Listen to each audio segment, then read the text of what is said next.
Hey guys, we're going to read some more Fuzzy Mud today. We left off on chapter 23. Today we're starting with chapter 24, and it's called The Situation in Heathcliff 3 months later. So we've been kind of going back and forward in time. And those of you that read Holes with me, Louis Sakar, he kind of likes to do that. He does the same thing in Holes, where he kind of jumps back and forth in time. But this is 3 months later. 3 months after Tamaya found Chad in the woods, Jonathan Fitzman was subpoenaed to testify at the Heathcliff disaster hearings. Donna Jones, a lawyer from Sunray Farm, was seated by Fitzy's side. Miss Jones had instructed Jonathan Fitzman never to use the word disaster. Instead, he was to refer to it as the situation in Heathcliff. So Donna Jones says, "There is no evidence of any connection between Bioline and the situation in Heathcliff." Senator Wright says, "That is what we are trying to determine. About 1.5 years ago, Mr. Fitzman, when you first testified before this committee, you stated that your organisms could not live in the natural environment, correct? You said that the oxygen in the air would kill them." Poof. Jonathan Fitzman says, "That's right. That's what I've been saying. The situation in Heathcliff is horrible, and I feel really terrible when I think of all of those people, but it couldn't have been my ergies." Senator Wright says, "Well, just to be clear, after you grow these ergonyms, they are combined with other substances and then made into bioline. Is that correct?"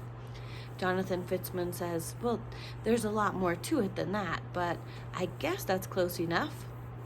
Senator Wright says, "My question is this: are the ergonyms in the bioline solution still alive?" Donna Jones says, "There is no evidence of any connection between bioline and the situation in Heathcliff." Senator Wright says, "I just want to know, are the ergonyms in bioline living?" Jonathan Fitzman says, "Yes, that's what gives them their energy. It's their vitality." Senator Wright says, "And they are still reproducing every 36 minutes? Jonathan Fitzman says, "No. Once they have been congealed into the bioline, there's no more cell division. Otherwise, the ratio would be all wrong.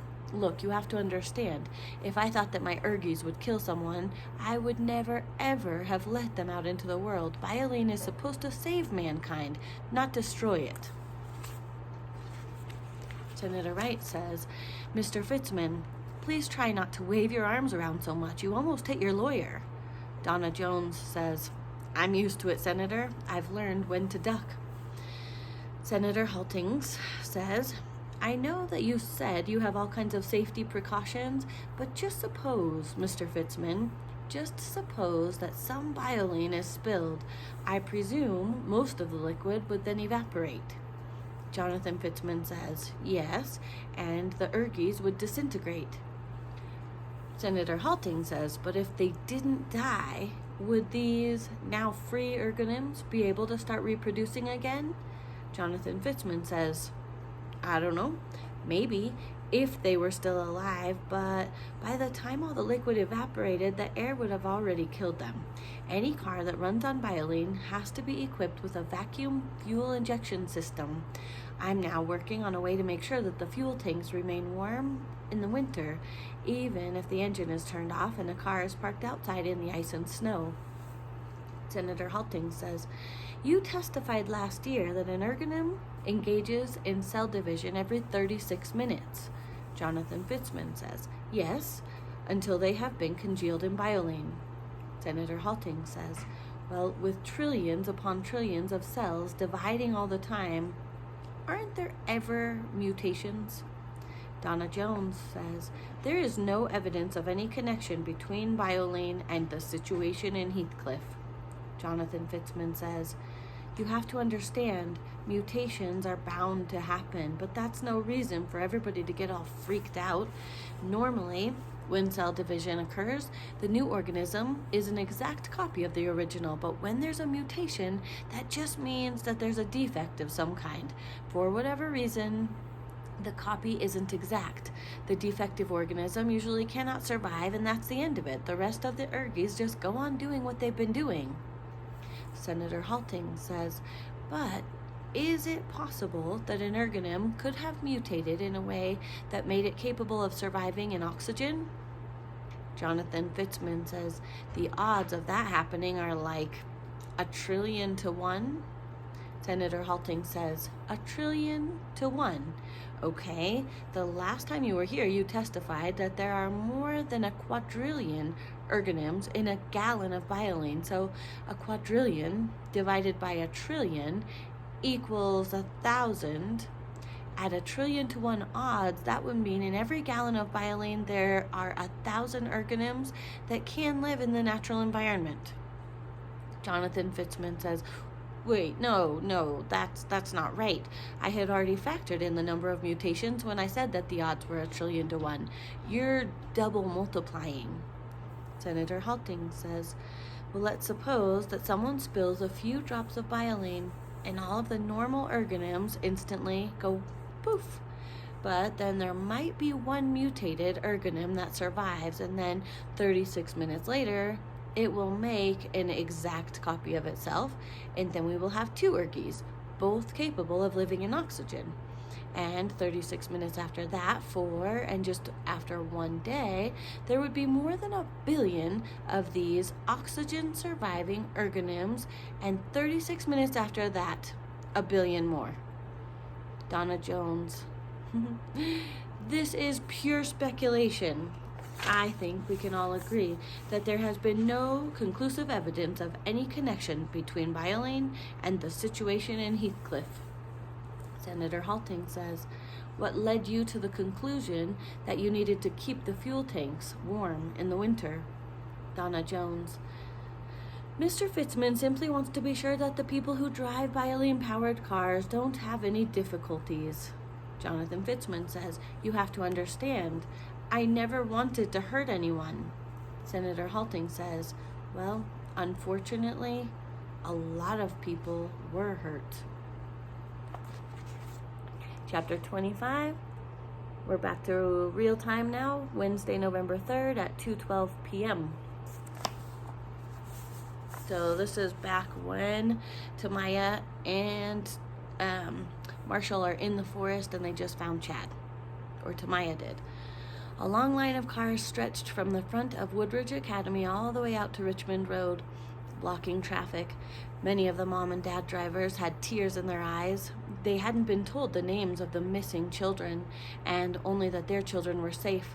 At the front of the school, each car was met by a teacher who first verified the identity of the driver, and then went to the proper classroom and escorted the student to the car. These children were often caught off guard and embarrassed by their parents' huge hugs and kisses. A uniformed officer kept watch. It was a slow process, and it had just gotten even slower. There was one car stopped in front of the school that hadn't moved for a long time. The driver, or the dad driver, who had patiently waited in a line so long and silently counting his blessings, had just told the teacher who he had come to meet, and that his name was John Walsh. He had shown his driver's license, and he said that he was Marshall Walsh's father. He's in the 7th grade. The teacher had smiled at him and said that she had known Marshall ever since he had been in the 4th grade. He's a great kid. Mr. Walsh waited. He watched as other cars pulled up behind him and in front of him. Parents and children were united. Then the cars drove off, and other cars took their places. Still, he waited, growing more anxious with each passing second. His hands gripped the steering wheel. Mrs. Thaxton's voice resounded over the PA system, which could be heard outside as well as in all of the classrooms. Marshall Walsh, please report to the office. Mr. Walsh trembled. Mrs. Thaxton's voice rang out a second time, sounding a bit more frantic. Marshall Walsh, come to the office now. A little while later, the teacher returned to Mr. Walsh's car, not with Marshall, but with a police officer. We're going to read one more today, and that's chapter 26, Wednesday, November 3rd at 2:20 p.m. Tamaya was shaking as she took the juice box from her sack. Using her teeth, she tore the plastic wrapping away from the straw. Chad, still down on the ground like a wounded animal, rubbed his blistered hands over his arms. "Try to keep warm. What are you doing?" he rasped. "Just hold on a sec," said Tamaya. She had to concentrate very hard to keep her hands steady as she punctured the juice box with the pointy end of the straw. "Okay, hold out your hand." She placed the juice box in his left hand and felt a rush of revulsion as his fingers touched hers. She wiped her fingers on her skirt as she watched him fumble with the straw and then stick it between his swollen lips. Chad sucked up all the juice and then continued to suck until the sides of the box collapsed inward. "You want a sandwich?" she offered. Then she removed the lid from the plastic container. It was peanut butter and jelly, with the crusts removed. She thought about what Mrs. Latherley had said and almost laughed. "Gee, I hope you're not allergic," she thought. He sprang at her. She gasped as one of his hands slammed into her neck. His other hand grabbed her shoulder. She stumbled backward as he ripped the lunch sack from her hand. The sandwich fell to the dirt. Chad sat back down. He groped around inside of the sack and he pulled out a granola bar. "You didn't have to do that," she told him. "I was giving it to you." He tore off the wrapping and then he ate the bar in 3 bites. "You're going to choke if you're not careful," she warned. "I know who you are," he said as he chewed the last of his bar. "You're Tamaya, Marshall's little friend." "So? I never said I wasn't." "You did this," he accused. "I've been thinking of all of the things I would do to you if I ever saw you again, and then here you are." Tamaya bit her lip. "I'm sorry," she said. "I didn't know that the mud would make you blind. Anyway, you shouldn't have been beating up Marshall, and you said you were going to beat me up next." "Well, don't think I wouldn't," said Chad, "just because you're a girl." "The mud hurt me too," Tamaya told him. "My hand and my arm are all covered in blisters, and maybe my face too. I don't even know. There's something really bad in that mud." He took several deep, struggled breaths. "Is anyone else looking for me?" he asked. "Do they even know I'm gone?" "Yeah, the whole school knows. Everyone thinks you joined a motorcycle gang or something." He made a noise that could have been a laugh. Tamaya looked at the sandwich lying on the ground between them. She wanted to pick it up, but she was afraid to get too close to him. "The whole time I've been out here," he said, I just kept thinking, no one knows. No one cares. Over and over in my head, no one knows. No one cares. "Well, your parents have to know," she pointed out. "Maybe? Like when you didn't show up for dinner last night or at bedtime?" "Yeah, right," Chad said. "Maybe when they came to tuck me in and read me a bedtime story." He made that same distorted laughing sound again, which quickly degenerated into a retching cough. Tamaya worried that he was going to throw up. The coughing stopped, and Chad took several short, quick breaths. "What else you got in here?" he asked, holding up her lunch sack. "My sandwich is on the ground," she told him. "I'll get it for you if you promise not to jump at me again." He said nothing. She cautiously moved closer, keeping her eyes on him. The 2 halves had been sliced diagonally. She bent over and she quickly picked up one half and then the other. He remained where he was. She shook off the dirt the best she could. "Okay, I'm going to hand it to you now. You don't have to grab it." She held out one half of the sandwich. He reached up and then he grabbed her by the wrist hard. She didn't make a sound. He twisted her wrist as he took half of the sandwich from her. "Why are you so mean?" she asked. He took a bite and then another without finishing the first. As he continued to chew, she could tell he was having trouble swallowing. "Sorry, there's nothing more to drink," she said. "There's some sliced fruit in the sack." He dug around in her lunch sack and then got the plastic container. He grimaced as he swallowed the last mouthful. "This?" She watched him fumble with the lid. "You're going to spill it," she warned, and then quickly stepped up and took it from him. He let her. She removed the lid and handed it back to him. Apples and pears. He ate a slice of fruit, savoring its wetness, and then he took another bite of the sandwich, smaller this time, and then another slice of fruit. "The jam is homemade," she said, filling the silence. from real strawberries. It has less sugar than the kind that you would get in the grocery store. My mom made it. She didn't know why she was telling him this. She felt stupid. It's good, Chad said, to her surprise. When he finished his half sandwich, she gave him the other half. Can you see it all? She asked.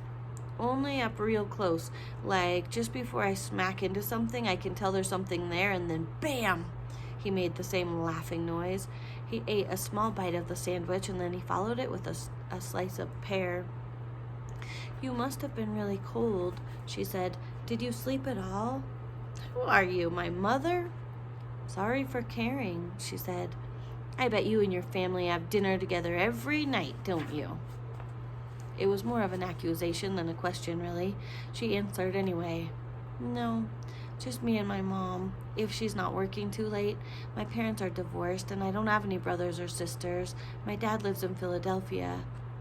Does she read you bedtime stories, too? He asked. Another accusation. Well, sometimes we take turns reading to each other. She likes to keep up with what I am doing at school. She waited for him to say something to mock her, but he didn't say anything.